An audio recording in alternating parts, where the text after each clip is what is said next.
Musicians believe intrinsically in the value of music. They know it, they understand it, and I think society at large believes it too. And that music is so essential to our humanness. It's so hardwired into our humanness that and we've obtained a survival advantage because of being able to be musical, to be creative, to be all of those kinds of things. And so in a sense, it belongs to what it means to be human. And if it belongs to what it means to be human, it belongs to every human. Therefore, the right of access to music, the right of access to the participation of music, not the right of access to consume music and have music as a commodity in your life, but to have the right of access to participation in music is, I think, a central human right. And I think that we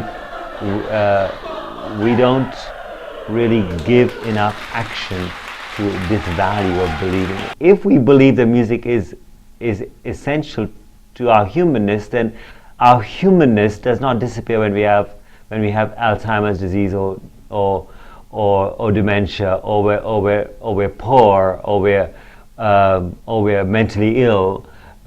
You could even argue that you might need it more. I'm not going to argue the basis of need. I'm going to say that if it's a right, then we should have it. It's as simple as that. What we try to do in our performances is we break the notion that there's a separation between stage and audience. What has happened with music, the musical enterprise, is that there are certain dominant forms of behavior, certain protocols, certain kinds of forms of dress, certain locations that have become associated with us, and they have nothing to do with music.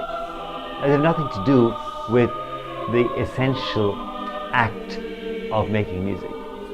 So for us,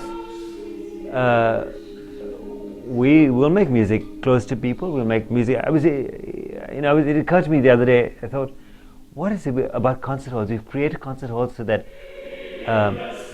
you don't want to have disabled people there because they might make a noise.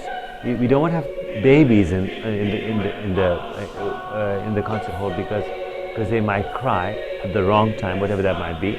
So we might deny a baby the chance to fall asleep in a concert hall listening to a Beethoven symphony, or something beautiful. We don't want people, very elderly people. We have maybe special concerts or special times when they can come, because they may say something at an inappropriate time. So we've created a concert hall atmosphere in which you have to be what I call temporarily abled, and because we're all going to be disabled at some stage of our lives. We're all going to be dying, and you can't get to a concert hall. So I think that I'm not against concert halls because I love them, but I think it's just as if it's become the place where we make music. That's where we make music, in concert halls. And I think we should make music in concert halls. We should make them in shopping malls. We should make them in nursing homes, in prisons, and on the street, and everywhere. And it's not as if one location should be seen as superior. And when people tell me they're spending millions of dollars on building a new concert hall, I think, well, why? I mean, well, of course, there's something nice about having a great concert hall, but really, I mean, I would rather see us putting money into getting kids resources by which they can sing and getting opportunities for very, very old people who are dying, having a chance for them to have music near them and around them. If I was dying now, I mean, rather than whenever I'm going to die, I'd want to have people singing around me.